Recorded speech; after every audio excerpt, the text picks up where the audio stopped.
तो नारायण, आज हमारा द लिविंग वर्ल्ड का लेक्चर नंबर 3 है। कौन सा लेक्चर नंबर 3? हम लोग कल रिप्रोडक्शन को थोड़ा सा देखे थे, जो एक कैरेक्टर मतलब फीचर था लिविंग ऑर्गेनिजम्स का। लिविंग ऑर्गेनिज्म क्या था? एक फीचर था रिप्रोडक्शन, होमोस्टेसिस वगैरह आज हम लोग देखेंगे। तो रिप्रोडक्शन में हम लोगों ने क्या देखा था, कल का थोड़ा सा बात करते हैं। देखो, जो लिविंग ऑर्गेनिज्म है, जो क्या है, लिविंग ऑर्गेनिज्म है, वो रिप्रोडक्शन करता है। ठीक, देखो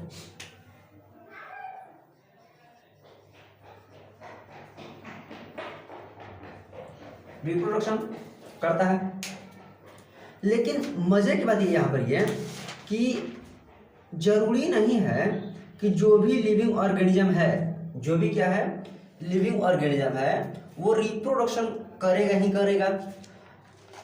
हमारे आसपास में बहुत सारे ऐसे ऑर्गेनिजम्स देखने को मिलता है जो लिविंग तो हैं, जो क्या है लिविंग तो हैं, लेकिन वो रिप्रोडक्शन नहीं कर रहे हैं। ठीक, जैसे देखो, मान लेते हैं कि एक होता है कैरेक्टरिस्टिक फीचर, एक क्या होता है कैरेक्टरिस्टिक फीचर, और एक होता है डिफाइनिंग फीचर। देखो, जो लिविंग ऑर्गेनिज्म है, लिविंग ऑर्गेनिज्म का एक होता है कैरेक्टरिस्टिक फीचर, ठीक, और एक होता है डिफाइनिंग फीचर। कैरेक्टरिस्टिक फीचर मतलब कि लिविंग ऑर्गेनिज्म में ये कैरेक्टर होते हैं या हो सकते हैं। डिफाइनिंग फीचर का मतलब है कि अगर मान लेते हैं कि कोई अगर लिविंग ऑर्गेनिज्म है तो उसमें ये कैरेक्टर होगा ही होगा। तो जो ये रिप्रोडक्शन है, ये एक कैरेक्टरिस्टिक फीचर है, हर लिविंग ऑर्गेनिज्म में देखने को नहीं मिलता है। जैसे किसमें देखने को नहीं मिलता है? हमारे आसपास में बहुत सारे वैसे स्टेराइल कपल्स हैं जिनका कोई आगे संतान नहीं हुआ है। जैसे कि और भी कोई जानवर है जो कि मतलब आगे चल के रिप्रोडक्शन नहीं कर पा रहा है, या फिर वो रिप्रोड्यूस नहीं करते हैं, आगे वो चल के आगे रिप्रोड्यूस नहीं करते हैं। जैसे मान लेते हैं कि जो हॉर्स है, जो क्या है हॉर्स है, हॉर्स ने डंकी के साथ ब्रीड किया, फीमेल हॉर्स है। देखो, जैसे कि हॉर्स फीमेल है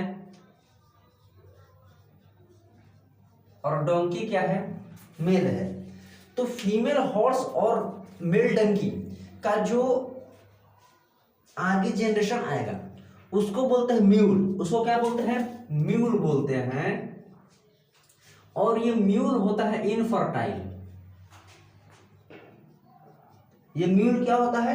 इनफर्टाइल, यानी कि जो म्यूल है, म्यूल आगे रिप्रोडक्शन नहीं कर पाएगा, आगे रिप्रोडक्शन नहीं कर पाएगा। इसी म्यूल का एक भाई है जिसको बोलते हैं हिनी। हिनी भी होता है इनफर्टाइल। हिनी क्या होता है? इनफर्टाइल। हिनी किसको बोलते हैं? अगर आपका जो हॉर्स है, अगर हॉर्स मेल होगा और अगर जो यहां पर डंकी है, अगर डंकी फीमेल होगा तो उसका जो संतान होगा उसको बोलते हैं क्या? हिनी। हिनी कंप्लीटली इनफर्टाइल होता है, स्टराइल होता है। इसका आगे जो है ये आगे रिप्रोडक्शन नहीं कर पाता है। आगे रिप्रोडक्शन नहीं कर पाएगा मतलब देखो यहां पर, मतलब कि देखो, अगर हॉर्स फीमेल है, हॉर्स फीमेल है और डंकी मेल है, तो उसका जो आगे बेबी होगा वो म्यूल होगा, ये इनफर्टाइल है। इसका मतलब ये थोड़ी है कि जो म्यूल है ये नॉन लिविंग थिंग है, ऐसा नहीं कह सकते हैं। हमारे आसपास के जैसे कि देखो, जो मधुमक्खी वगैरह है, वर्कर भी जिसको बोलते हैं, कि जिनसे सिर्फ काम लिया जाता है, वर्कर भी स्टेराइल होते हैं, वर्कर भी रिप्रोडक्शन नहीं करते हैं, क्योंकि वो तो क्वीन बी का काम है। ठीक, आसपास के गांव में बहुत सारे लोग होते हैं जिनका कोई आगे संतान नहीं होता है, तो क्या उनको नॉन लिविंग कह देंगे क्या? नहीं। इसीलिए जो रिप्रोडक्शन है इसको सिर्फ और सिर्फ एक कैरेक्टरिस्टिक फीचर समझा गया है, ना कि डिफाइनिंग फीचर। ठीक, तो और रिप्रोडक्शन इसेंशियल थोड़ी है। ऐसा कोई कहता है कि मान लेते हैं कि अगर कोई जीवन भर अगर रिप्रोडक्शन नहीं किया तो उसको कुछ बड़ा घाटा हो गया, उसके हाथ से तो एक सोने का पहाड़ चला गया, चांदी का बर्तन चला गया, वैसा कुछ भी नहीं है। Reproduction is not essential for any living being until and unless उसका जनरेशन ही खतरे में है, स्पीसीज ही क्या है, खतरे में है। अब जैसे कि जो डायनासोर वगैरह हो गया, अब डायनासोर वगैरह अगर रिप्रोडक्शन नहीं किए, अगर डायनासोर वगैरह रिप्रोडक्शन नहीं किया तो क्या हुआ, उनका मतलब क्या वो हो गया, आज उनकी स्पीसीज क्या हो गई, खत्म हो गई कंप्लीट। अभी डायनासोर देखने को कहाँ मिल रहा है। तो जो रिप्रोडक्शन था ये एक कैरेक्टरिस्टिक फीचर हुआ, कैरेक्टर है उसका, ना कि उसका डिफाइनिंग फीचर है।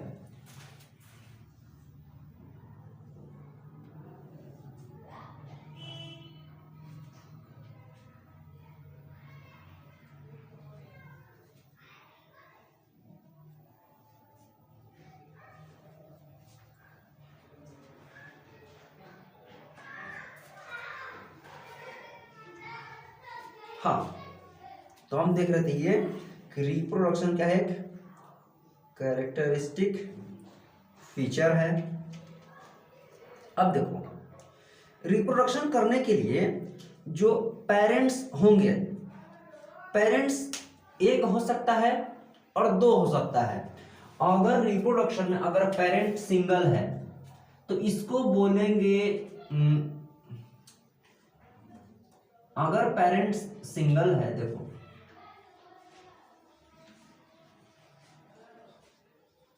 सिंगल पेरेंट है तो ये होगा एसेक्सुअल रिप्रोडक्शन। अगर यहां पर दो पेरेंट इन्वॉल्व है उसमें तो ये होगा सेक्सुअल रिप्रोडक्शन।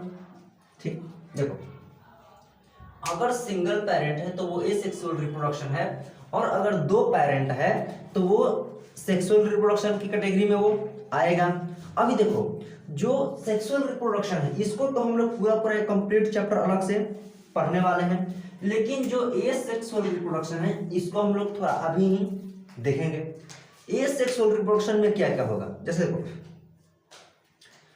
एसेक्सुअल में हो सकता है कि इसमें गैमेट बन सकता है या फिर gametes may or may not be formed।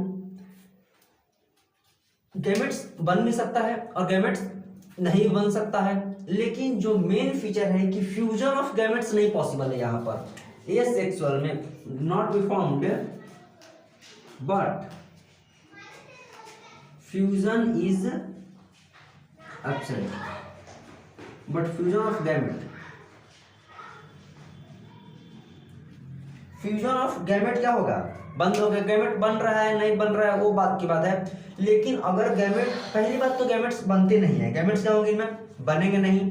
और अगर गैमेट्स बन भी गया तो फ्यूजन नहीं हो पाएगा, उसमें फ्यूजन नहीं हो पाएगा। यहां पर देखो क्या है कि गैमेट्स का मतलब क्या है, यहां पर देखो गैमेट्स में मेल के केसेस में स्पर्म्स गैमेट्स होते हैं, और फीमेल के केस में जो ओवा है इसको हम लोग क्या बोलते हैं, गैमेट्स बोलते हैं।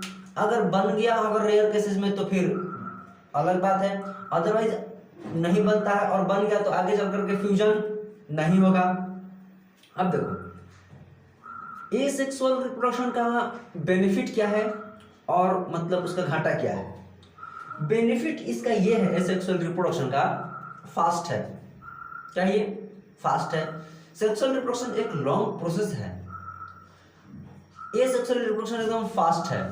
घाटा ये है कि इसमें आपको चेंजेस देखने को नहीं मिलेगा। जैसा इसका मतलब 10 जनरेशन पीछे था वैसा इसका 10 जनरेशन आगे होगा, यानी कि एसेक्सुअल रिप्रोडक्शन में एकदम सिमिलैरिटी, एकदम मतलब जेरोक्स कॉपी, क्लोन मिलता है हमें। क्या होता है? क्लोन, एकदम फोटोकॉपी, क्लोन। इनका जो क्लोन का यूनिट है उसको रेमेट बोलते हैं। कल ये बात हम लोग जान चुके थे। आज हम लोग को पढ़ना था जहाँ से, वो था कि ए सेक्सुअल रिप्रोडक्शन कितने टाइप्स के टोटल होते हैं। हम लोग ए सेक्सुअल रिप्रोडक्शन में टोटल अभी 6 टाइप्स के देखने वाले हैं। जैसे देखो, जो पहला है वो है फ्यूजन। ठीक, फ्यूजन का नाम सुनते ही जो सबसे पहले हमारे दिमाग में आता है वो आता है बाइनरी फ्यूजन। ठीक, बाइनरी फ्यूजन मतलब बाई मतलब दो, बाइनोमियल नोमेनक्लेचर पढ़ेंगे अभी आगे, बाइनोमियल थ्योरम पढ़े होंगे। वैसे ही जो बाइनरी फ्यूजन है, फ्यूजन में भी 2 प्रकार के फ्यूजन है। देखो, एक है बाइनरी फ्यूजन और एक है मल्टीपल फ्यूजन। बाइनरी फ्यूजन में दो हिस्सों में डिवाइड होंगे। मल्टीपल फ्यूजन में क्या होता है कि मल्टीपल फ्यूजन मतलब 2 से ज्यादा में डिवाइड होते हैं। बाइनरी फ्यूजन नॉर्मल केसेस है। ठीक, यहाँ नॉर्मल इन्वायरमेंट है, कंडीशन है, तो बाइनरी फ्यूजन वगैरह हो रहा है। जो यहाँ पर मल्टीपल फ्यूजन है, मल्टीपल फ्यूजन कब होता है? अगर मान लेते हैं कि माहौल ठीक नहीं है, कंडीशन एडवर्स आ गया, तो वैसे केसेस में क्या होता है? मल्टीपल फ्यूजन होता है। थोड़े टाइम के लिए उसके ऊपर एक हार्ड मतलब लेयर, सेल मतलब एक सेल का लेयर बन जाता है, और फिर जब इन्वायरमेंट सही होगा तो वहां पर क्या होगा? वो ब्रेक डाउन होगा, और फिर मल्टीपल फ्यूजन के थ्रू बहुत सारे वहां पर डॉटर सेल बनेंगे। बाइनरी फ्यूजन में जो हमेशा से इन्वॉल्वमेंट हुआ है वो हुआ है यहाँ पर क्या है? हाँ, बैक्टीरिया। इसका एग्जांपल है बैक्टीरिया, एक है डायटम्स वगैरह, और जो बहुत फेमस एकदम एग्जांपल आता है वो होता है एमीबा का। एमीबा बाइनरी फ्यूजन और मल्टीपल फ्यूजन दोनों शो करता है, लेकिन ज्यादातर केस में बाइनरी फ्यूजन ही देखने को यहाँ पर मिलता है। उसके बाद फिर यहाँ पर नेक्स्ट में है बडिंग। देखो, नेक्स्ट क्या है? बडिंग। बडिंग ज्यादातर जो देखने को मिलेगा वो आपका हो सकता है ईस्ट में, या फिर आपका हो सकता है हाइड्रा में। हाइड्रा को एकदम भारी भरकम चीज थोड़ी है, एकदम छोटा होता है, चावल के दाने बराबर। उससे बड़ा हो, कितना बड़ा होगा? चावल के दाने के बराबर हाइड्रा छोटा छोटा होता है। कॉलेजेस वगैरह में जाएंगे तो लैब में देखेंगे कि एकदम छोटे छोटे हाइड्रा है। बडिंग क्या है? सपोज दैट ये एक पेरेंट बॉडी है, ये क्या है? पेरेंट बॉडी है। तो यहां से एक छोटा सा क्या निकलेगा? बर्ड निकलेगा। यहां से छोटा सा बर्ड निकलेगा, यहां से छोटा सा बर्ड निकलेगा, और ये बर्ड धीरे धीरे बड़ा होगा, और फिर क्या होगा? पेरेंट बॉडी से अलग हो जाता है, तो एक नया प्लांट बन गया वहां पर। पॉलीफेरा भी इसमें है, बडिंग वगैरह में। उसके बाद नेक्स्ट में है, जो थर्ड में है, वो है फ्रेगमेंटेशन।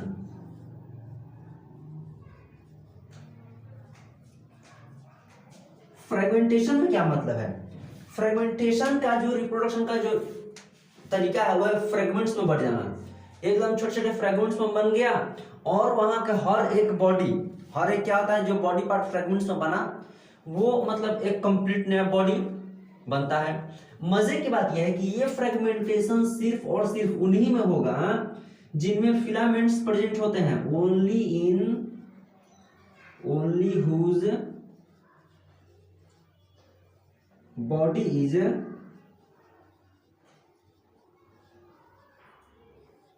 फिलामेंटस। फ्रेगमेंटेशन उनमें देखने को मिलता है जिनकी बॉडी क्या हो? फिलामेंटस होती है, जैसे कि फंजाई हो गया, अलगे हो गया। इसी में मतलब एक स्पाइरो वगैरह कॉमन सा एग्जांपल है, स्पाइरो वगैरह। स्पाइरो वगैरह फ्रेगमेंटेशन के थ्रू क्या करता है? रिप्रोडक्शन करता है। उसके बाद देखो, एक है बहुत एक एग्जांपल यहां पर आ गया है, प्रोटोनीमा ऑफ ब्रायोफाइट्स।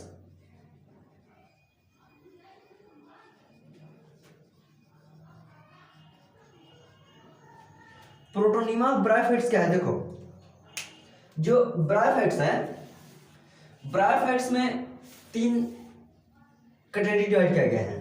ठीक, जैसे कि देखो यहां पर एक ब्रायोफाइट है ना, तो ब्रायोफाइट में 3 होता है। जैसे एक होता है लिवरवर्ट, एक होता है हॉर्नवर्ट, और एक होता है मॉसेस। मॉसेस में ही प्रोटोनिमा ब्रायोफाइट्स देखने को मिलता है। इसी मॉसेस के अंदर आता है आपका प्रोटोनिमा ऑफ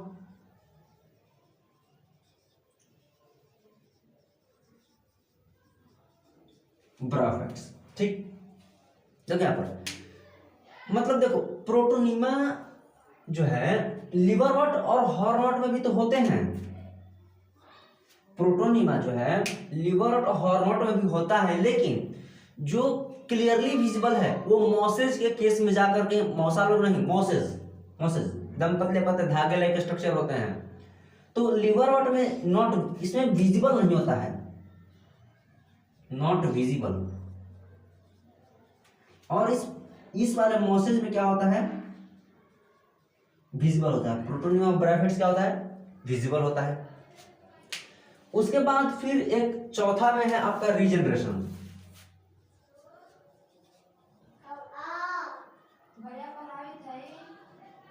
चौथे में क्या है, रीजनरेशन। रीजनरेशन क्या होता है, रीजनरेशन का जो बेस्ट एग्जांपल है वो होता है आपका प्लेनेरिया, फ्लैटवर्म्स और लीवर ऑफ ह्यूमंस। ठीक, ये बहुत तगड़ा एग्जांपल है। जैसे कि रीजनरेशन में क्या आता है यहाँ पर, लीवर ऑफ ह्यूमंस,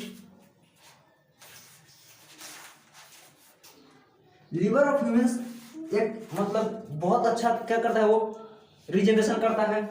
उसके बाद है प्लेनेरिया, एकदम छोटे छोटे पीसेस में मार दोगे फिर भी वो कट जाएगा, बच जाएगा वो। एक है फ्लैटवर्म। देखो रीजनरेशन से क्या मतलब है, एक रीजनरेशन देखो, एक है एकदम कंप्लीट रीजनरेशन। जैसे मान लेते हैं कि एक आपके पास है सुंदर सा छिपकली, इधर गया सुंदर सा छिपकली,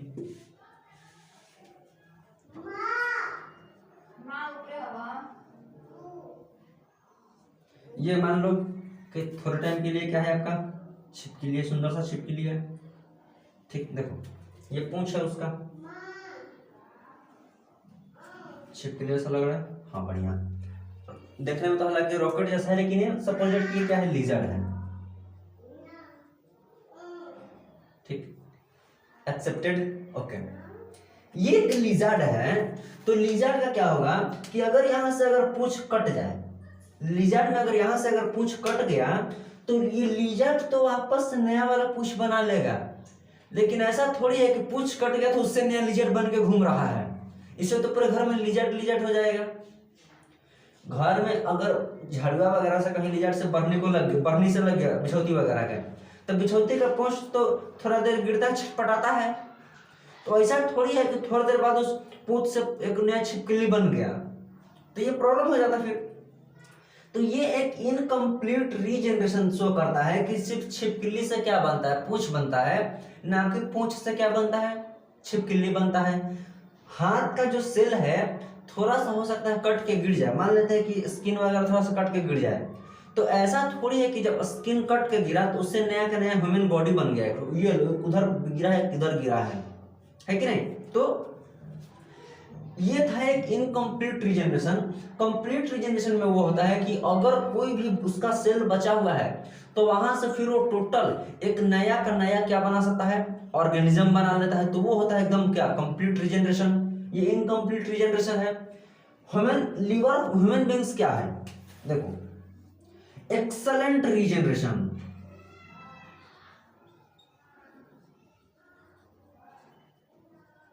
इसमें एक्सेलेंट रीजनरेशन से क्या मतलब है, थोड़ा सा भी अगर लीवर बचा होगा, बढ़िया, खराब नहीं, बढ़िया अगर बचा होगा तो वापस से वो क्या कर सकता है, पूरा लीवर क्या हो सकता है, बन सकता है। तो ये था एक लीवर ऑफ ह्यूमंस रीजनरेशन के अंदर एग्जांपल आता है प्लेनेरिया और फ्लैटवर्म्स वगैरह है, ये आपको रीजनरेशन वगैरह शो करते हैं। उसके बाद देखिए यहाँ पर स्पोर फॉर्मेशन, फोर्थ के बाद फिफ्थ है यहाँ पर क्या, स्पोर फॉर्मेशन।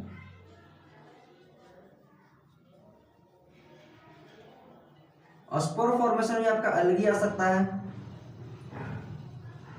और फंजाई वगैरह आ सकता है। एक है वेजिटेटिव रिप्रोडक्शन।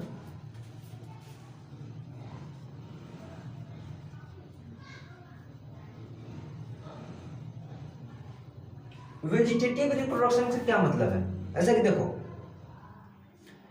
वेजिटेबल्स, वेजिटेशन, एक प्लांट है सपोज दैट, देखो यहाँ पर मान लेते हैं कि ये एक प्लांट है, ये एक प्लांट है। हो सकता है इस प्लांट के रूट्स का यूज करके नया प्लांट बनाया जा सकता है, या फिर हो सकता है इस प्लांट के, देखो इस प्लांट का हो सकता है कि लीफ का यूज करके कुछ नया प्लांट ग्रो करवाया जा सके, हो सकता है इसका स्टेम यूज किया जा सके, हो सकता है इसका रूट यूज किया जा सके, यानी कि अलग अलग प्लांट के पार्ट्स को यूज करके हम लोग नया नया प्लांट बना सकते हैं। जैसे एग्जांपल, जो लीफ है हमारे पास, जो हमारे पास क्या है, लीफ है, अगर लीफ से हम नया प्लांट कंप्लीट ग्रो करवा पा रहे हैं कि पत्ती तोड़ लिया, अब पत्ती से ही क्या बना, नया पेड़ बना, तो पत्ती से जो नया पेड़ बन पा रहा है वो मतलब एक ब्रायोफिल्म होता है, उसमें क्या होता है कि लीफ जो है, यह देखो ये एक लीफ है, और ये जो हमने बनाया है डैश डैश करके, ये उसमें क्या है, मतलब उसका रिप्रोडक्टिव बर्ड जैसा वहां पे होता है, और वहां से छोटा सा क्या निकलता है, बर्ड निकलता है स्केल्स पे, यहाँ पर आगे ब्लेड्स पे, लीफ ब्लेड पे, और वहां से क्या होता है कि नया एक प्लांट ग्रो करता है वहां पर। जैसे कि मान लेते हैं कि स्टेम वगैरह, पोटैटो हम लोग कहते हैं ना कि मिट्टी के नीचे जो है रूट एंड शूट पढ़े होंगे कभी, तो जो मतलब अर्थ के ऊपर हो गया उसको शूट बोलते हैं, जो अर्थ के नीचे है रूट बोलते हैं। लेकिन जो पोटैटोज वगैरह है, जो पोटैटो है या फिर अदरक वगैरह है, ये सभी शूट का ये सभी स्टेम का मॉडिफिकेशन है।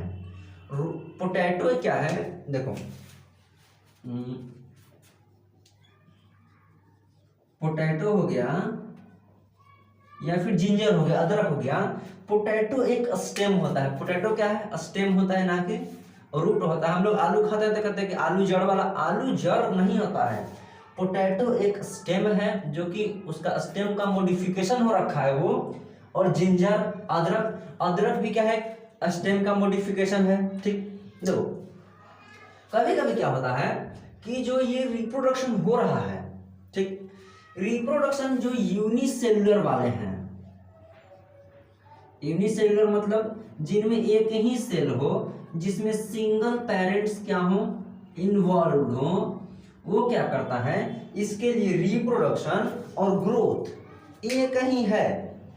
जैसे मान लो कि यहाँ पर देखो एक ये सेल है, देखो सपोज यहाँ पर एक सेल है ये बना, अगर ये सेल आगे चल के रिप्रोडक्शन किया तो हो सकता है ये कि ये सेल बना, एक ये सेल बना, दो सेल बना, बाइनरी फिजन सपोजेट। देखो अगर मान लेते हैं कि ये एमीबा है, देखो एमीबा शुरू से कैसा बनता है, ये हमारा फेमस था क्या है, एमीबा है। अगर एमीबा आगे चल करके बाइनरी फिजन किया, बाइनरी फिजन किया तो देखो एक अमीबा से दो अमीबा बन गए, तो क्या ये रिप्रोड्यूस नहीं किया, क्या ऑब्वियसली किया। एक अमीबा से दो अमीबा बन गए, वो भी लिविंग डॉटर सेल बना, तो एक अमीबा से जब दो अमीबा बना यहाँ पर, तो ये बन गया क्या, ये रिप्रोडक्शन हुआ, ये क्या हो गया, रिप्रोडक्शन हुआ। और पहले एक इंडिविजुअल था, अभी दो इंडिविजुअल हो गए, तो ये क्या हो गया, ग्रोथ भी तो देखने को मिला, पहले एक था, अब ग्रो ओवर कितना हो गया, दो हो गया। तो सिंगल सेल के केस में, यूनिसेलुलर के केस में ग्रोथ और रिप्रोडक्शन एक साथ होते हैं, इंक्लूसिव है, सिनोनिमस होते हैं कि मतलब एक ही साथ में हो रहा है, अगल अलग बगल मतलब अलग अलग नहीं हो रहा है। ह्यूमन बींग्स में ग्रोथ अलग चीज है, रिप्रोडक्शन अलग चीज है यहाँ पर। अभी देखो आगे, एक है, ये था एसेक्सुअल रिप्रोडक्शन का थोड़ा सा। अभी देखो एक है होम्योस्टेसिस। होम्योस्टेसिस क्या है, जैसे देखो ठंड के दिनों में बाहर का टेम्परेचर चाहे जो कुछ भी हो जाए, बाहर मान लेते हैं कि 15 डिग्री टेम्परेचर आ जाए, 16 डिग्री टेम्परेचर आ जाए, उससे आपके बॉडी के अंदर कोई फर्क पड़ने वाला है क्या, नहीं, अंदर कोई फर्क नहीं पड़ता है। अंदर फर्क पड़ेगा उससे पहले आप क्या करेंगे, बाहर से एकदम पूरा रजाई कंबल वगैरह ओढ़ लेंगे कि चाहे कुछ भी हो जाए, बाहर बर्फ पड़ रहा है, मेरा टेम्परेचर मेंटेन रहना चाहिए। वैसे ही गर्मी के दिनों में क्या होता है, भयंकर अगर गर्मी पड़ रही है, इतनी गर्मी पड़ रही है कि एकदम बाहर बस ले जाकर के रोटी बेल के रखेंगे, थोड़ी देर बाद रोटी मिलेगा एकदम। चाय एकदम पूरा दूध चायपत्ती चीनी मिला के रखे हैं, थोड़ी देर बाद जाइए केतली उठाइए ढालिए पी लीजिए तो चाय तैयार है। इतनी भी गर्मी पड़ रही, लेकिन आपका जो बॉडी है वो अपना टेम्परेचर हमेशा क्या करता है, मेंटेन कर रखता है। वो हमेशा टेम्परेचर क्या करता है, मेंटेन करके रखता है। तो जो अपना टेम्परेचर मेंटेन किया वो होम्योस्टेटिस प्रोसेस हुआ। देखो कौन सा नंबर है ये है 6 नंबर।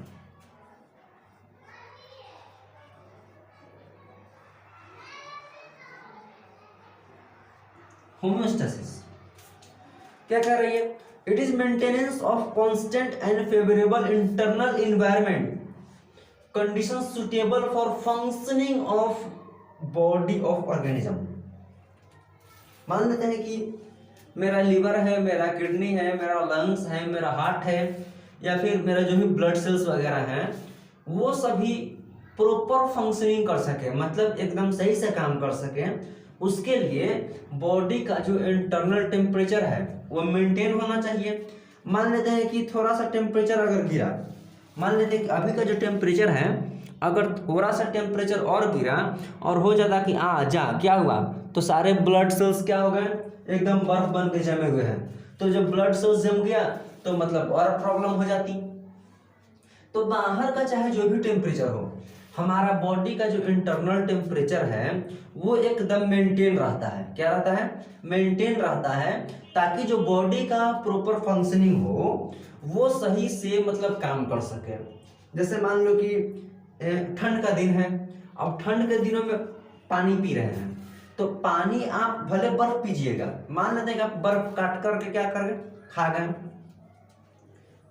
बर्फ अगर काट के खा गए तो पेट भरेगा कि प्यास बुझेगा। तो देखो बर्फ अगर काट के खा गए अगर, तो भले आप सॉलिड भीतर में निकल लिए, लेकिन भीतर जाकर के वो पानी बनेगा, लिक्विड ही बनने वाला है। क्योंकि बॉडी अपने अंदर का जो टेम्परेचर मेंटेन करेगा तो उतने पे जो सॉलिड है क्या होगा, पिघल करके लिक्विड बनेगा। बाहर टेम्परेचर थोड़ा बढ़ गया, लेकिन बॉडी जो है अपना टेम्परेचर मेंटेन रखता है। अपना टेम्परेचर क्या करता है, मेंटेन रखता है। तो होम्योस्टेसिस क्या है, देखो यहां पर maintenance of internal body temperature so that our organs work properly and efficiently, ताकि जो हमारा ऑर्गन्स है, इंटरनल ऑर्गन्स है, वो प्रॉपरली इफिशिएंटली क्या कर सके, काम कर सके। ठंड के दिनों में भी एकदम इफिशिएंटली काम कर सके, गर्मी के दिनों में भी क्या कर सके, एकदम इफिशिएंटली क्या कर सके, काम कर सके। तो ये था होम्योस्टेसिस। इसके बारे में आपको ज्यादा डिटेल में नहीं पढ़ना है, बस एक जानना था, ठीक, थर्मोरेगुलेशन वगैरह। इसके बाद है एक कॉन्शियसनेस।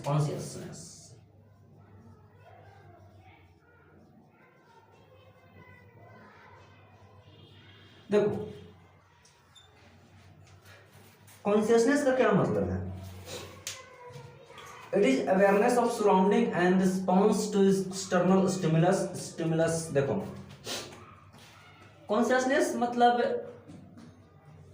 जैसे हम अपने आसपास की चीजों को क्या कर सकते हैं, महसूस कर सकते हैं, ठीक। ये एक डिफाइनिंग फीचर है लिविंग बीइंग्स का। ये क्या, ये VVI है, इसको नोट कर लेना। ये है एक डिफाइनिंग फीचर, ये था डिफाइनिंग फीचर। हर एक लिविंग ऑर्गेनिज्म में कॉन्शियसनेस होती ही होती है, चाहे वो मतलब कोई भी ऑर्गेनिज्म हो। एक बैक्टीरिया जो बाई बर्थ जहाँ पे है वहीं पे रह गया, थोड़ा सा भी नहीं हिला, वो भी कॉन्शियस है, वो भी अपने आसपास के केमिकल्स को लेकर के कॉन्शियस है, अपने बॉडी के मतलब जो केमिकल्स उसके बॉडी के अंदर जाएगा उसको लेकर के कॉन्शियस है। ऐसा थोड़ी है कि जो आ रहा है हर चीज को एंट्री दिए जा रहा है, ऐसा नहीं है, वो कॉन्शियस है। डिफाइनिंग फीचर है ये, अपने आसपास के एनवायरनमेंट को लेकर के पूरा पूरा क्या है, सचेत है। ठीक, बाहर का जो एक्सटर्नल स्टिमुलस है उसको देख कर को रिस्पॉन्ड करता है। अगर मान लेते हैं कि यहाँ पर एक ऑर्गेनिज्म है, यहाँ पर एक ऑर्गेनिज्म है अगर, तो इसके पास अगर आसपास अगर कोई केमिकल है और केमिकल अगर इसके अंदर जाना चाह रहा है तो ये अगर नहीं जाने दे रहा है, इसका मतलब इस बैक्टीरिया को उस केमिकल से क्या है वो जान रहा है, वो किया तो उसको क्या किया, नहीं जाने दिया, यानी कि वो उसको रिस्पॉन्ड कर रहा है, रिटार्ड कर रहा है कि नहीं तुम्हारी एंट्री अंदर क्या है, अलाउड नहीं है, जाओ पहले सर्टिफिकेशन लेकर आओ तब जाकर के परमिशन अंदर जाने को मिलेगा। जैसे देखो आखिर स्टिमुलस में और रिस्पॉन्स में क्या अंतर है। Stimulus are perceived by sense organ and this can be physical, chemical, biological. देखो स्टिमुलस क्या है कि किसी चीज का महसूस करना, वो फिजिकल हो सकता है, केमिकली हो सकता है, बायोलॉजिकली हो सकता है। उसके रिस्पॉन्स में जो हमने विजिबल चेंज दिखाया, रिस्पॉन्स किया, वो हुआ रिस्पॉन्स, वो क्या हुआ, रिजल्ट जो हमने दिया उस स्टिमुलस को लेकर के, तो वो क्या हुआ, एक रिस्पॉन्स हुआ। जैसे देखो फिजिकल, केमिकल, बायोलॉजिकल क्या समझे, अगर स्टिमुलस है, जैसे अगर पिचर प्लांट है, या फिर आप एक ले सकते हो वेनस फ्लाई ट्रैप, ये क्या करता है कि ये इस तरीके से मुंह खोल करके बैठा हुआ है, इस तरीके से मुंह खोल कर क्या हुआ है, बैठा हुआ है, ताकि जैसे ही यहां पर बैक्टीरिया आएगा ये फटाक से, ये तो फुल बन गया, तो फटाक से आकर क्या होगा, देखो जैसे कि मान लो कि अगर ये एक वेनस फ्लाई ट्रैप मुंह खोल करके ऐसे बैठा हुआ है, तो जैसे ही इस पर टच करेंगे तो ये क्या होगा, फटाक से बंद कर लेगा। आपने इसको स्टिमुलस दिया, फिजिकल टच दिया, और वो उसके रिस्पॉन्स में क्या कर लिया, अपना मुंह बंद कर लिया। ठीक, उसके बाद देखो मान लेते हैं कि अगर हम रास्ते में जा रहे हैं, हमने किसी को क्या किया, एक झापड़ मार दिया, तो हमने स्टिमुलस दिया, रिस्पॉन्स में उसने गाल पे क्या कर लिया, हाथ रख लिया, यानी कि हम स्टिमुलस दे रहे हैं, सामने से हमें रिस्पॉन्स मिल रहा है। केमिकल रिस्पॉन्स क्या हो सकता है, हाथ पे एसिड गिर गया, फटाक से हाथ खींच लिया, केमिकल रिस्पॉन्स। मान लेते हैं कि केमिकल रिस्पॉन्स ज्यादातर अभी आगे बायोटेक्नोलॉजी में देखा जाएगा। केमिकल रिस्पॉन्स क्या होता है, कोई ऑर्गेनिज्म है उसमें आप केमिकल इंसर्ट कर रहे हैं, केमिकल को टेस्ट कर रहे हैं, उसके रिस्पॉन्स में वो कैसा बिहेवियर शो कर रहा है, उस हिसाब से आगे चलकर मेडिकल फील्ड में भी क्या होता है, फर्क पड़ता है। अभी देखो ये था कॉन्शियसनेस, कि अपने आप को लेकर वो अवेयर है कि नहीं, अपने आसपास को लेकर अवेयर है कि नहीं, ये था कॉन्शियसनेस। एक और इससे तगड़ा है सेल्फ कॉन्शियसनेस।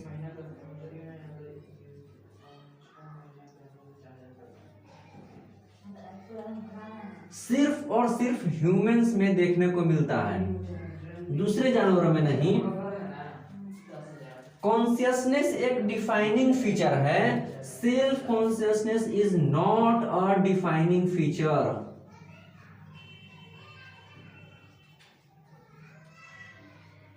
कॉन्शियसनेस तो डिफाइनिंग फीचर है, लेकिन जो सेल्फ कॉन्शियसनेस है इसको डिफाइनिंग फीचर में नहीं रखा गया है। क्यों? क्योंकि सेल्फ कॉन्शियस सिर्फ और सिर्फ ह्यूमन बींग्स में देखने को मिलता है। दूसरे जानवर ये थोड़ी सोच रहा है बैठ करके योग साधना बैठ के मैं कौन हूं, मेरा क्या काम है, मैं यहाँ क्यों आया हूं, उस थोड़ी सोच रहा है। हम जब सामने मिरर में अपने आप को देखते हैं, मान लो सामने मिरर है, अगर मिरर में अपने आप को देखते हैं तो हम पहचानते हैं कि ये मैं हूं, ये मैं खुद से बात कर रहा हूं, आखिर मैं कौन हूं।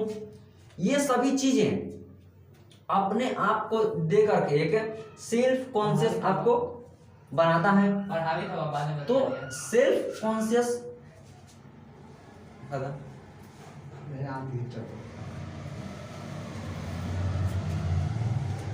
लक्ष्मी जी पहले। तो जो सेल्फ कॉन्शियसनेस है वो सेल्फ कॉन्शियस ये दिखाता है कि आदमी अपने आप को लेकर के अवेयर है कि नहीं है। हम अपने आप के बारे में जानना चाहते हैं। बगल में अगर बिल्ली बैठा हुआ है तो उसको वो थोड़ी बैठ के सोच रहा है, मान लो बिल्ली बैठ के एकदम ऊँघा रहा है नींद में, और वो बैठ के थोड़ी सोच रहा है कि आखिर मैं क्यों आया हूँ इस धरती पर, मेरे जीवन का लक्ष्य क्या है, अगर हम आज चूहा नहीं मारेंगे तो कल क्या मारेंगे, आज अगर चूहा खा लिया तो आने वाले हफ्ते में क्या खाएंगे, मैं कौन हूँ, मेरी आत्मा क्या कहना चाह रही है, आत्मज्ञान क्या होता है। बैठ के वो बिल्ला थोड़ा सोचेगा यार। ये ह्यूमन बींग्स का है जो कि ये सब चीजें सोचता है। इसको बोलते हैं सेल्फ कॉन्शियसनेस, आत्मज्ञान होना। तो सेल्फ कॉन्शियस सिर्फ कौन होता है, ह्यूमन बींग्स होता है। बाकी जानवरों में सेल्फ कॉन्शियसनेस की मतलब एक्सपेक्टेशन करना ही क्या है, भयंकर मूर्खता हो जाएगी। ठीक, देखो जाओ। उसके बाद फिर कौन सा है, मेटाबॉलिज्म हो गया। यस, मेटाबॉलिज्म हो गया। अभी देखो, अब जैसे कि मान लो कि सेल्फ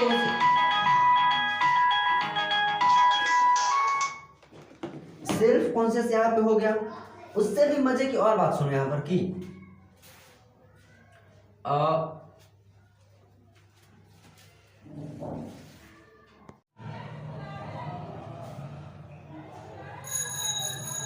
तो अभी हम कॉन्शियसनेस देख रहे थे। जैसे सपोज डेट हम कहीं पे जाते हैं और लाउड म्यूजिक हम लोग सुनते हैं, तो लाउड म्यूजिक सुनकर हम क्या करते हैं, अपने कान बंद कर लेते हैं। या फिर सपोज हमें गर्मी लग रही है, भैया मार्कर रहेगा, मार्कर, जब हम बहुत ज़्यादा हीट होता है, गर्मी होता है, तो हम उसके थ्रू अपना रिस्पॉन्स करते हैं। ठंड हुई, रिस्पॉन्ड किया, जैसे ही कुछ चमकीला चीज आया हमने आंखों को क्या किया, बंद किया।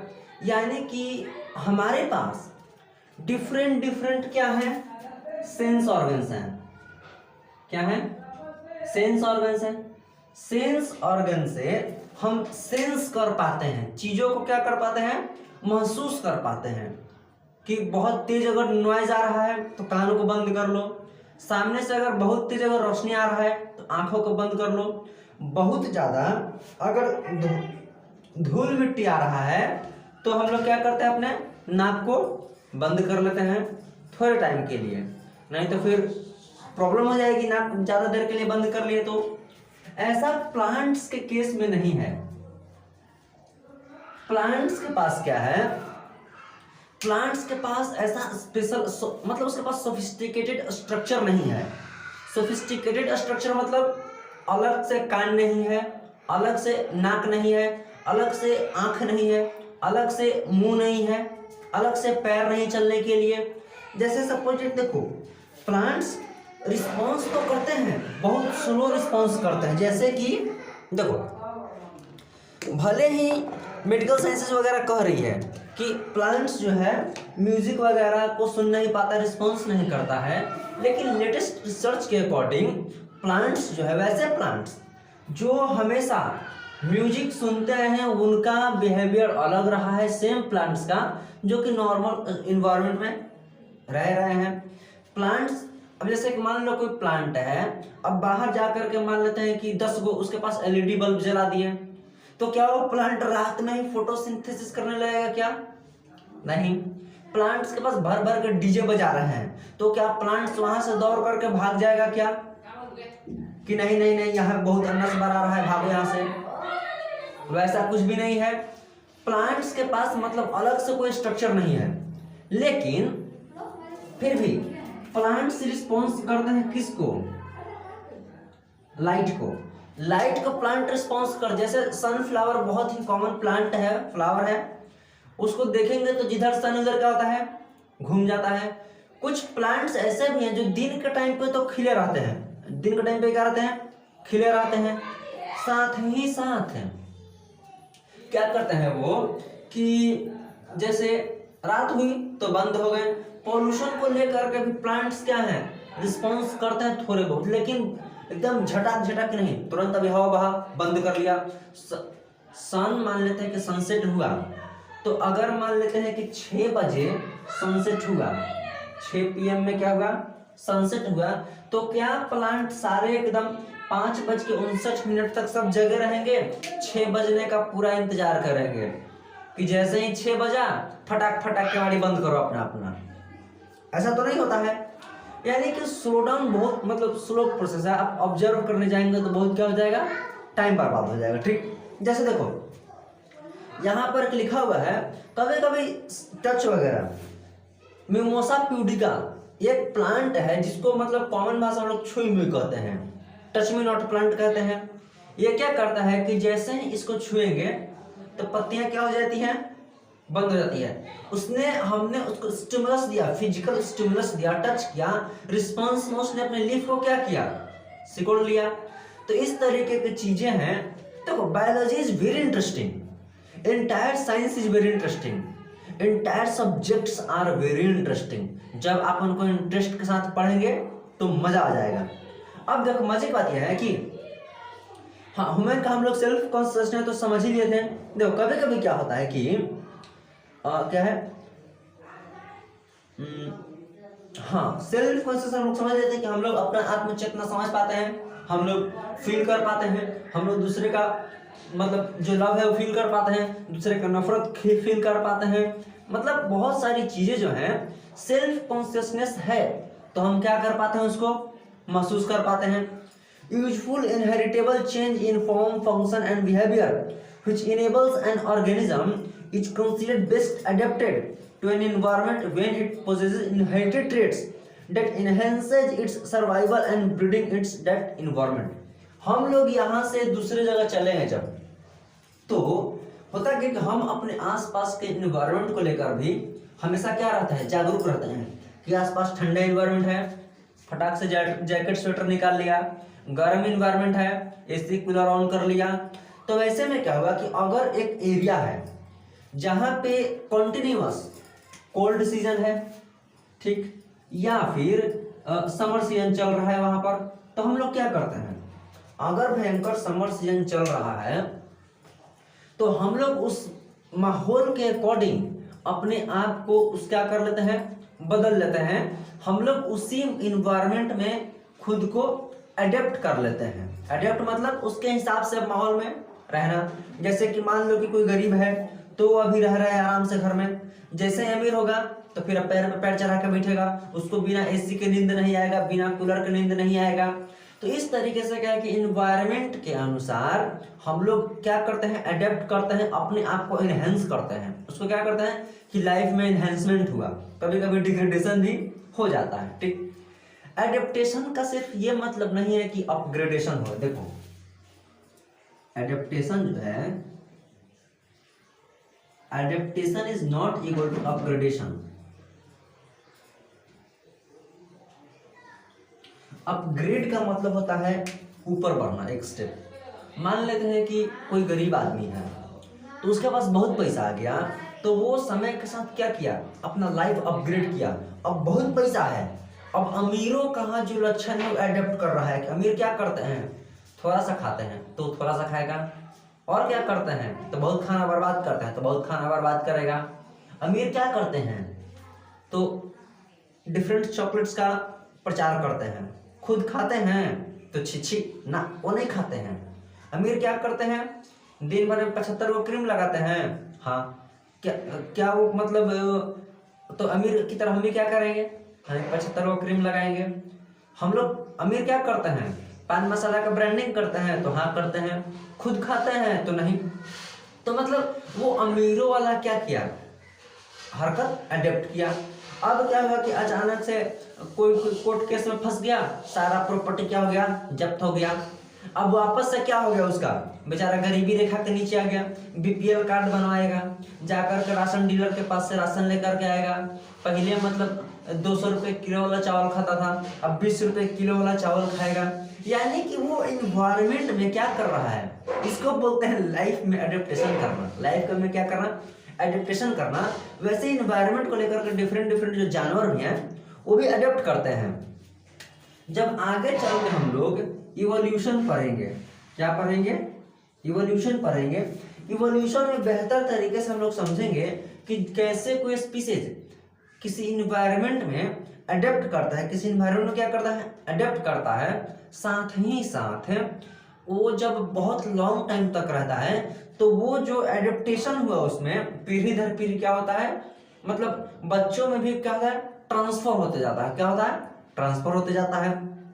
देखो एडेप्टेशन क्या है, हाँ, जो एडेप्टेशन है कभी कभी देखो एडेप्टेशन आपका हो सकता है एक शॉर्ट टाइम के लिए, शॉर्ट पीरियड के लिए हो सकता है। एक एडेप्टेशन हो सकता है लॉन्ग टर्म के लिए। शॉर्ट टर्म लॉन्ग टर्म क्या कर, देखो शॉर्ट टर्म क्या कर रहा है, this appears for a short period to overcome a specific stress और in response to a particular season. This disappears as soon as the stress period over. These are either heritable to acquired and have little role in evolution. देखो जैसे कि ठंड का मौसम आया, हमने थोड़े टाइम के लिए क्या किया, अपने आप को अडेप्ट किया। जैसे ही ठंड का मौसम जाएगा हम वापस से गर्मी का मजा लेंगे, एकदम वैसे half kurta half T shirt पहन के घूमेंगे। ठंड का दिन आएगा स्वेटर जैकेट पहन लेंगे, बरसात का दिन आएगा छाता खोल लेंगे, घामा का गर्मी आएगा छाता खोल लेंगे, ठंड का दिन आएगा रजाई में पड़े रहेंगे। शॉर्ट टर्म का जो एडेप्टेशन होगा वो इवोल्यूशन में हेल्प थोड़ी कर रहा है जी। हाँ, जो शॉर्ट टर्म वाला है वो इवोल्यूशन में हेल्प नहीं कर रहा है। क्यों, थोड़े टाइम के लिए आ रहा है। लॉन्ग टर्म एडेप्टेशन वाला क्या है कि मतलब अब है कि अब बस जिंदा रहने के लिए स्ट्रगल करना, वो लॉन्ग टर्म एडेप्टेशन है। एक एरिया है, सपोज दैट कि हम अभी यहाँ पे रह रहे हैं बिहार में, अगर हमको उठा करके एकदम मतलब कोई गंदे शहर में फेंक दिया गया, अब हम वहाँ पर क्या करेंगे कि स्ट्रगल कर रहे हैं अपना एग्जिस्टेंस बचाने के लिए कि हाँ हम एक होमो सेपियंस हैं, स्पीसीज हैं, हम यहाँ पे रहना चाहते हैं, बहुत मतलब स्ट्रगल कर रहे हैं यहाँ पे रहने के लिए। वो अब लॉन्ग टाइम एडेप्टेशन होगा। जो वहाँ पर जो मेरे ऑफस्प्रिंग होंगे उनको भी वहां के इन्वायरमेंट में क्या करना पड़ेगा, सर्वाइवल करना पड़ेगा। क्यों, क्योंकि उनको क्या करना है, अपना जीवन बचाना है। These are long life and remain present all the time. जैसे मान लो बर्फीले इलाके में, जिनका घर ही बर्फीले इलाके में है, वो लॉन्ग टाइम में मतलब उनका जनरेशन टू जनरेशन वहीं पे रह गया। अब वो लॉन्ग टाइम के लिए क्या है, वो एकदम मतलब उनके खून में चला गया है। वो क्या कहते हैं, एकदम मतलब डीएनए में चला गया है। जो वहाँ के मतलब नया नया बच्चे लोग होंगे वो भी एकदम गोरा गोरा होगा। जो बर्फीले इलाके में लोग रहते हैं वो लोग कितने गोरे गोरे होते हैं। क्यों, क्योंकि वहाँ का जो मतलब हवा है ना वो बदला, हवा पानी एकदम बदला हुआ है, तो एकदम गोरे गोरे होंगे। अब जैसे कि मान लो जो अफ्रीका वगैरह है, वहाँ पे लोग मतलब टॉर्च बार के दिन में देखना पड़ता है कि कहाँ पे कोई भूला तो नहीं गया है। रात में तो लोग भी नहीं करेगा, सब रात में फिर 4-5 को सूरज जलाना पड़ेगा, कोई मिल रहा है कि नहीं मिल रहा है। वही कश्मीर में लोग, कश्मीर में जैसे कश्मीर में नहीं, कोई बर्फीले इलाके का एग्जांपल लेते हैं, नहीं तो फिर मजा आ जाएगा। मान लेते हैं कोई बहुत बर्फीला इलाका है, ठीक, अगर बर्फीले इलाका में कोई है तो वहाँ पे क्या करेगा, वहाँ पे बिजली की जरूरत नहीं है। क्यों, वहाँ के लोग काफी गोरे गोरे हैं। इधर अंधेरा है इधर घूम जाओ, इधर अंधेरा है इधर घूम जाओ, इधर अंधेरा है इधर घूम जाओ, जिधर घूम रहे उधर अंजोरा अंजोरा हो जा रहा है। यानी कि और जैसे कि मान लो कि कोई जगह के वो लोग बहुत काले काले हैं, ठीक, तो वो क्या करेंगे, मान लेते हैं एक स्वाई कंट्री है, वहाँ के लोग बहुत काले हैं, ठीक, वो दूसरे प्लेनेट पर हैं, ठीक, वहाँ के लोग बहुत काले हैं। अब मान लो कि दिन हो गया, दिन में नींद आ रहा है, लेकिन कंडीशन यह है कि जब तक अंधेरा नहीं होगा उसको नींद नहीं आएगा, तो 10 होकर इकट्ठा के खड़ा हो जाएगा। अब आके खड़ा हो गया तो चारों तरफ अंधेरा हो गया, तो उसको नींद आएगा। यानी क्या हुआ कि और उनके जो ऑफस्प्रिंग है वो भी एकदम उसी करिया करिया है, कहे लॉन्ग टर्म एडेप्टेशन हुआ, आगे इनहेरिटेंस एकदम पास होता गया और उनके बच्चे भी क्या होते गए, वैसे हो गए। शॉर्ट टर्म एडेप्टेशन में क्या है कि most amphibians, reptiles are and some mammals hibernate during unfavorable condition.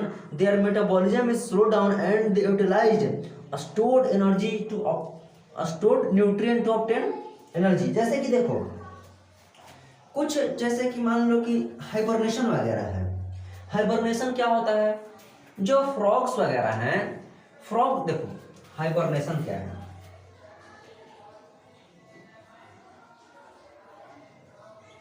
Hibernate, hibernate मतलब एकदम स्लीप, सो गए।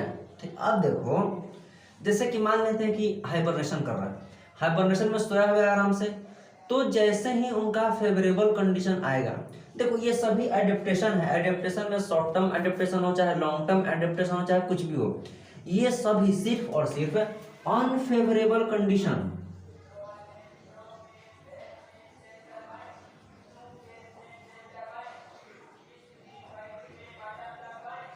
जो अनफेवरेबल कंडीशन है, जो मतलब वो मेरे हिसाब से कंडीशन इन्वायरमेंट नहीं है, सिर्फ उसको ओवरकम करने के लिए। अब क्या है कि कंडीशन मेरे अकॉर्डिंग नहीं है, जब कंडीशन मेरे अकॉर्डिंग नहीं है तो हम क्या करेंगे, उससे बचने के लिए अलग अलग तरीका अपनाएंगे। अगर जब अलग अलग तरीका अपनाएंगे तो हम क्या करते हैं, अलग अलग मतलब जुगाड़ लगाते हैं कि हाँ ठीक है, शॉर्ट टर्म वाला है, लॉन्ग टर्म वाला है, एडेप्टेशन अपनाते हैं।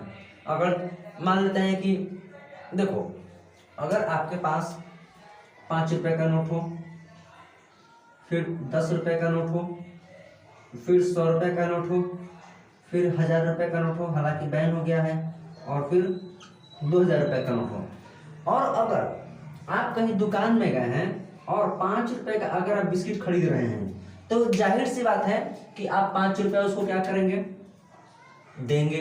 अगर आपकी दुकानदार से दुश्मनी नहीं है, तो अगर दुश्मनी नहीं करना है तो 2000 का नोट थमा देंगे उसको, अब वो फेरेगा 1995 रुपया खोज खाज के, दराज हीर के बेचारा। लेकिन अगर आपकी दुश्मनी नहीं है और अगर आप चौथी पास हैं तो आप 5 रुपए का उसको देंगे। ठीक, कुछ लोग खुदरा कराने के चक्कर में 100 रुपया के 5 रुपया खरीद लेगा, ताकि 5 रुपया खाएंगे, 95 रुपया खुदरा हो जाएगा। तो इस तरीके से मतलब ये शॉर्ट टर्म हो गया कि हाँ जिस टाइम पे जितने में काम हो गया उतने में ठीक है, जितने में काम हो गया उतने में ठीक है। लॉन्ग टर्म एडेप्टेशन बहुत रेयर केसेस में होता है, जो कि मतलब इवोल्यूशन में हेल्प करता है। लॉन्ग टर्म एडेप्टेशन देखो इवोल्यूशन में क्या होता है, देखो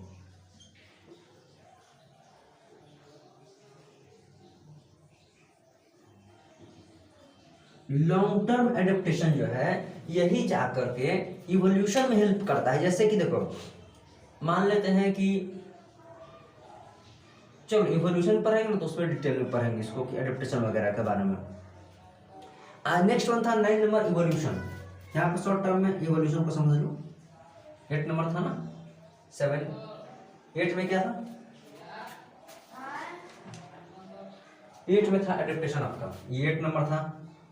9 में इवोल्यूशन।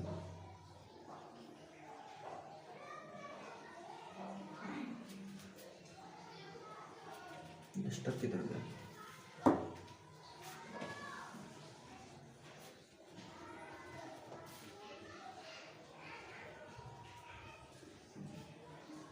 देखो इवोल्यूशन क्या है यहाँ पर। इवोल्यूशन में जरूरी नहीं, जैसे कि मान लो कि कोई चीज आप खोज रहे हैं, सपोज डेट आप कोई भी चीज क्या कर रहे हैं, खोज रहे हैं। अब खोज रहे हैं तो जरूरी थोड़ी है कि आपको अच्छा चीज मिलेगा। अगर आप समुंदर के नीचे गए हैं तो ये कोई जरूरी नहीं है कि आपको बढ़िया चीज ही मिलेगा, हो सकता है कुछ खराब चीज भी मिल जाए, है कि नहीं। अगर मान लेते हैं कि आप कोई व्यक्ति के बारे में कुछ जानकारी प्राप्त करना चाहते हैं, तो ये कोई ज़रूरी नहीं है कि आपको जो जानकारी मिलेगी वो हमेशा आपके अकॉर्डिंग बढ़िया जानकारी मिलेगी। हो सकता है कुछ जानकारी वैसी मिले जो आपके मन को ना भाए। तो वैसे ही इवोल्यूशन में क्या है, unfold to reveal hidden potential. जो चीज़ एकदम छुपा हुआ है उसको रिवील करना, है ना। मतलब इवोल्यूशन में क्या कर रहे हैं, पुरानी चीज़ों के बारे में हम लोग जानना चाह रहे हैं, इवॉल्व होते जा रहे हैं, हम लोग क्या हो गए, इवॉल्व होते जा रहे हैं, नए नए अभी मतलब और समय आएगा उस हिसाब से हम लोग क्या करेंगे, इवॉल्व करेंगे। डार्विन बोला था descent with modification, descent with modification मतलब थोड़ा सा डिग्रेड हुआ लेकिन मॉडिफिकेशन। चलिए ये सब हम लोग इवोल्यूशन में अच्छे से समझेंगे, ठीक। नेक्स्ट है रिपेयर एंड रीजनरेशन। 10 नंबर क्या है, एडेप्टेशन और इवोल्यूशन हम लोग चैप्टर में पढ़ेंगे अच्छे से। देखो एक है रिपेयर एंड रीजनरेशन। देखो रिपेयर और रीजनरेशन से क्या मतलब है, it is ability to repair और renew damage lost body part in the post embryonic life of an organism. All living organism heal their wounds और रिपेयर द डैमेज पार्ट्स। हाथ थोड़ा सा अगर कट जाए किसी का तो क्या होता है, रिपेयर होता है। क्या होता है, रिपेयर होता है। साथ ही साथ अगर छिपकली की पूंछ कट जाए तो वो भी एक तरीके का रिपेयरिंग ही हुआ कि रिपेयर कर करके पूंछ क्या बना हुआ वहां से। रीजनरेशन वो होता है कि एकदम पूरा कंप्लीट रीजनरेशन अभी थोड़ी देर पहले हम लोग देखे थे ना कि एक होता है कंप्लीट रीजनरेशन, एक होता है कि हाँ टेम्पररी काम चलाऊं रीजनरेशन हुआ तो हुआ, ये था रिपेयर। हर ऑर्गेनिज्म रिपेयर करता है थोड़ा बहुत, ठीक। हो सकता है बहुत माइनर लेवल पे रिपेयरिंग चलती हो लेकिन रिपेयरिंग तो होती जरूर है। ये बस वैसा ही समझ लो कि एक ह्यूमन बींग्स है, तो ह्यूमन बींग्स जो है वो गरीब हो सकता है, अमीर हो सकता है। अगर अमीर है तो उसका बंगला होगा, गरीब है तो झोपड़ी होगा। हालांकि अभी तो ऐसा नहीं चल रहा है, बहुत सारे गरीब लोग का 3 तल्ला घर रह रहा है। अतिक्रमण लगा तो जब अतिक्रमण सफाई हुआ तब पता चला कि जा ये तो अवैध मतलब इसी तरीके से कर रहा है। तो उस हिसाब से क्या हुआ कि जो ह्यूमन बींग्स है, देखो जो ह्यूमन बींग्स है या तो वो पुअर हो सकता है या तो क्या हो सकता है, वो रिच हो सकता है।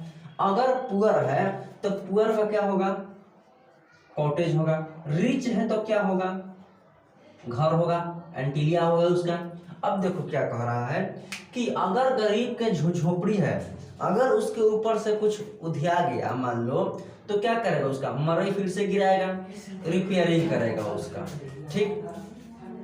अमीर है, अमीर का भी घर मान लीजिए शीशा खिड़की वगैरह टूट गया तो रिपेयरिंग करेगा। क्या करेगा, वो रिपेयरिंग करेगा।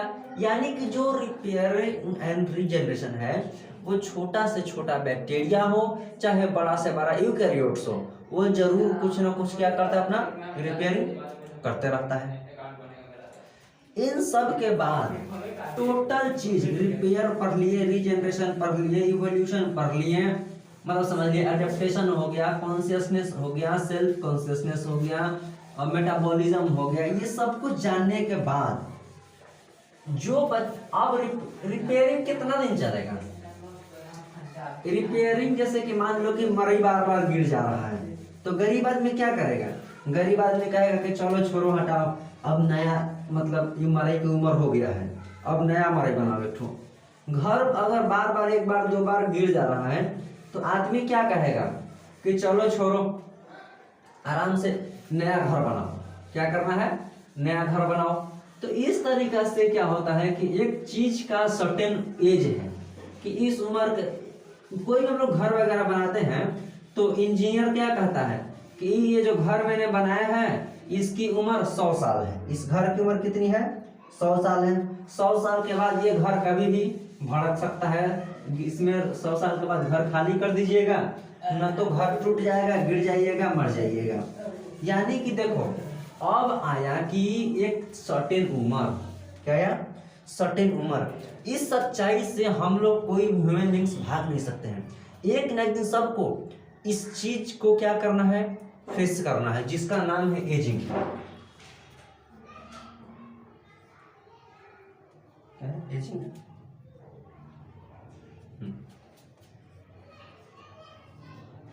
एजिंग, बुढ़ापा। बुढ़ापा एक कड़वा सच है। एक न एक दिन सबको क्या करना पड़ता है, उसको महसूस करना है, ठीक। बुढ़ापा सबके जीवन में आता ही आता है ना। बुढ़ापा क्या होता है, ये मतलब टाइम बीतने के साथ साथ हो रहा है, एजिंग हो रही है। देखो, it is progressive decline, deterioration in structure and function of an organism. जो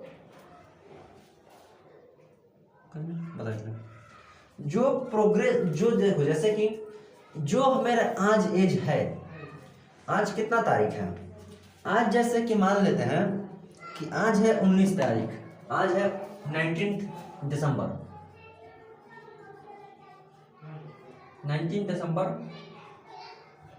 2025। आज है 19 दिसंबर 2025, लेकिन कल 20 दिसंबर को मैं भी सेम टू सेम रहूंगा, लेकिन जो मेरा एज है, एज में बदलाव होगा।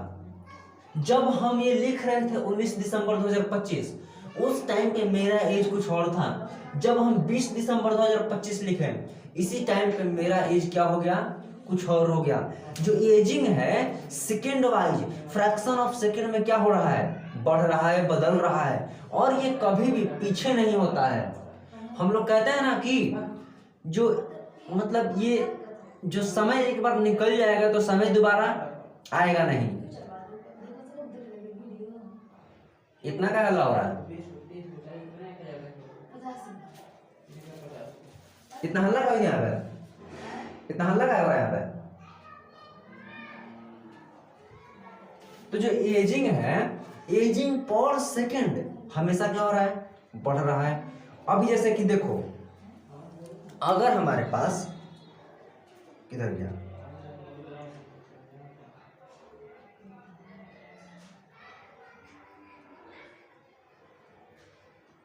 देखो ये जो सेकंड चल रहा है यहाँ पर 59, 00, 1, 2, 3, इस बढ़ते सेकंड के साथ हमारा एज भी क्या हो रहा है, बढ़ रहा है। आपका एज भी क्या हो रहा है, बदल रहा है। यानी कि हर सेकंड के साथ एज क्या हो रहा है, बढ़ रहा है। जरूरी नहीं है कि जैसे कि देखो हमारा एज है, हम लोग अपना उम्र कब से जोड़ते हैं। सपोज डेट कि जो मेरा जन्म तिथि है 2002 है, ठीक, चाहे सपोज डेट लेते हैं एक और, मान लेते हैं कि कोई पर्सन है, उसका जन्म तिथि 2004, ठीक, और 2002 ये डेट ऑफ बर्थ है, ठीक। अगर जन्म तिथि ये है किसी का, मतलब ये था date of birth, date of birth और क्लेरिफाई करते हैं। 1/1/2000 ये जन्म तिथि है कि जनवरी में 1 तारीख 2000 को किसी का जन्म हुआ। तो हम लोग जो उम्र जोड़ते हैं वो इस डेट से जुड़ते हैं। जब हम इस दुनिया में आते हैं उस दिन से हम लोग अपना उम्र क्या करते हैं, कैलकुलेट करते हैं। लेकिन मजे की बात यह है कि हम लोग जो एजिंग है, मतलब इससे पहले भी, हमारे जन्म से पहले से ही जो है एजिंग स्टार्ट है। जब हम एम्ब्रियो थे, जब हम जाइगोट थे, उसी टाइम से जो हमारा उम्र है बढ़ रहा है, बढ़ रहा है, कंटिन्यूस क्या हो रहा है, बढ़ते जा रहा है। लेकिन हम उसको मतलब उसको बायोलॉजिकल एजिंग कह सकते हो, ठीक, बायोलॉजिकल लेवल पे, समझे। तो देखो एजिंग सिर्फ यही नहीं है कि जब से हम दुनिया में एजिंग हो रही, नहीं, एजिंग उससे पहले भी स्टार्ट है, उसको बायोलॉजिकल एजिंग कहते हैं। Ageing starts before birth. ये देखो एजिंग जो है, एजिंग स्टार्ट्स बिफोर बर्थ। इसको क्या कहते हैं, इसको कहते हैं बायोलॉजिकल एजिंग।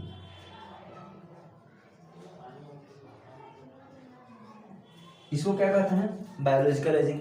एजिंग, एज के बारे में जो ए स्टडी ऑफ एजिंग कहते हैं गेरोंटोलॉजी। क्या कहते हैं, गेरोंटोलॉजी।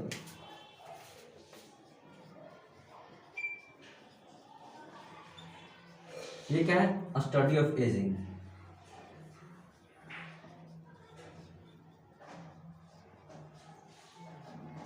ये क्या है, स्टडी ऑफ एजिंग है, गेरोंटोलॉजी। देखो और एज जब बहुत ज़्यादा हो जाए, जब आदमी अपने जीवन के एकदम लास्ट स्टेज में पहुंच जाए, अगर कोई व्यक्ति है, मान लेते हैं कि उसका अगर जो लाइफ स्पैन है वो 100 डेज का है, 100 डेज का है, एक दिन में होता है 24 आवर्स, ये तो पता ही होगा क्योंकि चौथी पास है, हम ये मान के चल रहे कि आप चौथी पास हैं। अगर 100 डेज का अगर किसी का लाइफ स्पैन है तो और एक डेज में कितना होगा 24 घंटा, अगर उसका 99 डेज पास हो चुका है और साथ ही साथ उसका 23 आवर भी पास हो चुका है, उसके पास बचा हुआ है सिर्फ कितना 1 आवर, तो क्या 1 आवर के बाद क्या वापस से ये क्या हो जाएगा, इस कंडीशन में पहुंच जाएगा क्या, डेड हो जाएगा क्या। तो जो लास्ट कंडीशन है वो है आपका डेथ, लाइफ का अल्टीमेट टर्मिनेशन पॉइंट है डेथ। इससे तो कोई भी नहीं बच पाए हैं, जो भी क्रिएचर इस अर्थ प्लैनेट पर आया है एक न एक दिन उसको डेथ का सामना करना ही है। मृत्यु एक अटल सत्य है, इससे कोई भाग नहीं सकता है, ultimate termination and function of life है, इसके बाद कोई भी लाइफ का फंक्शन आप नहीं कर पाएंगे। एक बार जो मर गया जरूरी नहीं है कि दोबारा उठ के फिर घूम रहा है, मरने के बाद डिमांड कर रहा है मुझे 1 किलो मिठाई दो मैं भी खाऊंगा अभी, ऐसा नहीं है। यानी कि अल्टीमेट टर्मिनेशन है यहाँ पर लाइफ के जो ये अल्टीमेट टर्मिनेशन है।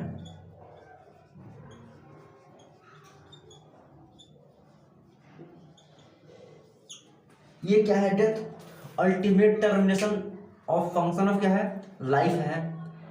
डेथ के बारे में पढ़ाई होती है कि जो था ना हर चीज की स्टडी होती है, तो इस जैसे स्टडी ऑफ एजिंग गेरोंटोलॉजी है, स्टडी ऑफ डेथ भी कुछ है। स्टडी ऑफ डेथ को बोलते हैं क्या, थैंटोलॉजी। क्या बोलते हैं, थैंटोलॉजी कहते हैं। देखो, it is most important regulatory processes which prevents overcrowding and brings recycling of matters। अगर मान लेते हैं कि सब लोग अमर रहता, जिसको मरने का कोई डर नहीं, तो क्या धरती पे आज पैर रखने का जगह हो पाता, क्या नहीं। एक दिन हम आप सभी लोग कहाँ मिलेंगे, शमशान घाट में। क्यों, क्योंकि क्या है कि ये रिसाइकलिंग हो रही है, ओवर क्राउडिंग को कम किया जा रहा है। ओवर क्राउडिंग क्या होती है, कम होती है। इससे ये बात हंसने वाली है कि जैसे कि मान लेते हैं कहीं पे कोई एक्सीडेंट हो गया, 2000 लोग मर गए, ओवर क्राउडिंग कम हुई। रिप्रोडक्शन जब चैप्टर पढ़ेंगे तो वहां पे 2 क्वेश्चन पूछा हुआ है कि अगर पॉपुलेशन कम करना है तो क्या किया जाए, क्या मतलब डेथ रेट को बढ़ा दिया जाए कि मतलब बर्थ रेट को, डेथ रेट को मतलब बढ़ा दिया जाए कि बर्थ रेट को कम किया जाए। तो होशियार लोग कहेंगे कि डेथ रेट को बढ़ाया जाए, बर्थ रेट को तो थोड़ा कम रखो, डेथ रेट को पूरा क्या करो, बढ़ाओ।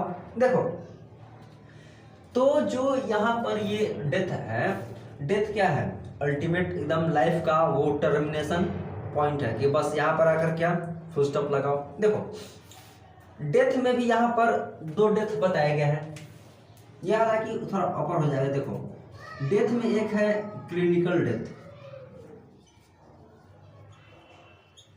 एक है आपका बायोलॉजिकल डेथ। ठीक, तो डेथ के बारे में क्लिनिकल और बायोलॉजिकल डेथ हम लोग कल डिटेल में पढ़ेंगे, लेकिन आज सिर्फ डेथ के बारे में हम लोग जानते हैं। ठीक, और डेथ क्या करता है,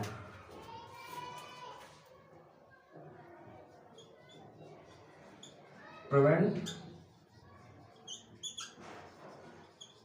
ओवर क्राउडिंग। ठीक, यानी कि भीड़ से क्या करता है, बचाता है। तो आज यही था, कल हम लोग क्लिनिकल डेथ और बायोलॉजिकल डेथ के बारे में डिटेल में नहीं, थोड़ा बहुत ओवरव्यू देखेंगे। उसके बाद फिर आगे चलकर हम लोग बायोडाइवर्सिटी वगैरह हम लोग आगे कल से diversity in the living world हम लोग स्टार्ट करेंगे। ठीक, मतलब इसी में नेक्स्ट टॉपिक है उसको स्टार्ट करेंगे। ठीक।